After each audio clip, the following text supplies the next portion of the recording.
बागवानाची।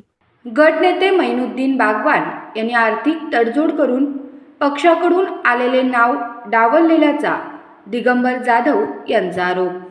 सांगली मिरज कुपवाड शहर महानगरपालिकेचे स्वीकृत नगरसेवक पदाची निवडणूक शुक्रवार दिनांक 17 एप्रिल रोजी झाली आहे। मात्र या निवडीवरून राष्ट्रवादीमध्ये मोठ्या प्रमाणावर गटबाजी झाल्याचे दिसून आले आहे। राष्ट्रवादी काँग्रेस पार्टी पक्षाने स्वीकृत नगरसेवक पदासाठी माझे नाव दिले असताना गटनेते मैनुद्दीन बागवान यांनी पक्षाचा आदेश डावलून आर्थिक तडजोड करून माझे पक्षाच्या सरचिटणीस आमदार शिवाजीराव गर्जे यांनी पाठवलेले पत्र असताना अशोक मासाळे यांची स्वीकृत नगरसेवकपदी निवड केली आहे।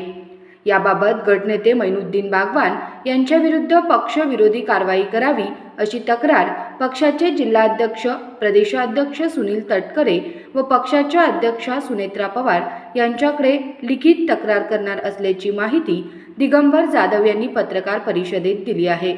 याबाबत पक्षाकडून त्यांच्या नावाचे पत्र त्यांनी पत्रकारांना दाखवले। यामुळे मिरजेत राष्ट्रवादी काँग्रेस पक्षात मोठ्या प्रमाणावर गटबाजी असल्याचे दिसून येत आहे। स्वीकृत नगरसेवकाच्या निवडी झाल्या, त्यामध्ये प्रदेशाकडून माझ्या नावाचं पत्र आलं होतं। पत्र आलं असताना पण राष्ट्रवादी पक्षाचे गटनेते मैनुद्दीन बागवान यांनी अक्षरशः नगरसेवक पदाची बोली लावून पद दिलेलं आहे। महापालिकेच्या आवारात चर्चा होती की मोठ्या आर्थिक उलाढालीनं माझं नाव छाटलं गेलं आणि त्या ठिकाणी अशोक मासाळे यांचं नाव दिलेलं आहे।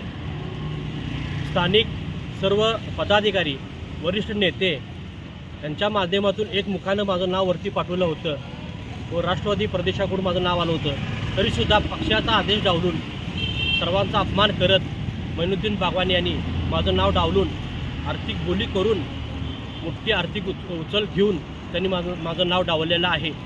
याची तक्रार मी आता वरिष्ठांकडे आमच्या राष्ट्रवादी काँग्रेसचे दोन्ही जिल्हाध्यक्ष, शहर जिल्हाध्यक्ष व ग्रामीण जिल्हाध्यक्ष तसेच नेते संजय काका पाटील आणि सुनील तटकरे प्रदेशाध्यक्ष व सुनेत्रा वहिनी व पार्थ पवार यांच्याकडे करणार आहे की योग्य ती कारवाई मैनुद्दीन बागवानवर झालीच पाहिजे।